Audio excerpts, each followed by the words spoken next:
ওষুধ তো আমি কিনে দিচ্ছি, পান তো আমি কিনে দিচ্ছি, সুপারি তো আমি আনতেছি, আবার টাকা কেন? কি ভাই নাই এরকম লোক? আবার টাকা কি জন্য? ওষুধও আমি আনতেছি, ঘর ভাড়াও আমি দিচ্ছি, গ্যাস বিলও আমি দিচ্ছি, আবার টাকা কেন? আরে বোকা, টাকা মায়ের হাতে দিলে ওটা খাতুনগঞ্জে ইনভেস্ট করার মতো হবে। তুমি 10 কোটি টাকা খাতুনগঞ্জে ইনভেস্ট করে যে ইনকাম করতে পারো, মায়ের হাতে 10 টাকা দিলে তার চেয়ে 10 গুণ ইনকাম হবে। কিছু চোখে দেখা যায়, কিছু দেখা যায় না।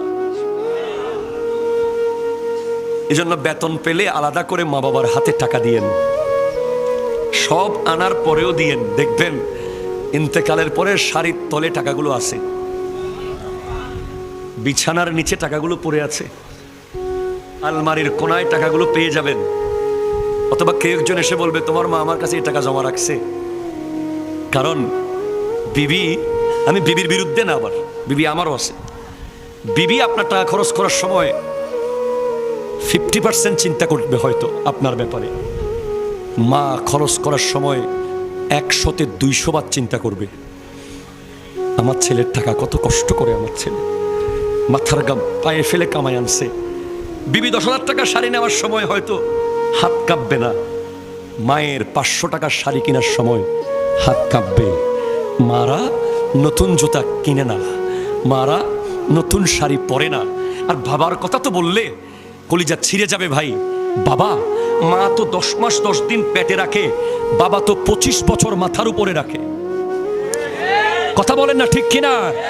ব্রেইনের ভিতরে রাখে, ব্রেইনের ভিতরে। পেটে রাখা আর ব্রেইনে রাখা। মা পেটে রাখে, বাবা ব্রেইনে রাখে। বাবা দুবাইয়ের ব্রুজ খলিফার 150 তলার উপরে ইলেকট্রিকের কাজ করে, সেখানে বসে বসে ভাবে আমার ছেলের পরীক্ষার ফিস দিতে হবে, আমার মেয়ের পরীক্ষার ফিস দিতে হবে। প্রতিদিন অফিসে বকা খায়, গালি খায়, বস টর্চার করে, ইমোশনাল ব্ল্যাকমেইল করে, বড় বড় কথা বলে, প্রতিদিন বলে আর করবো না চাকরি, ছেড়ে দেবো বলে বলে চলে আসতে চায়। আবার ঘরে এসে সন্তানের চেহারা দেখে আবার পরের দিন সকালে ওই বেচারা অফিসে চলে যায়।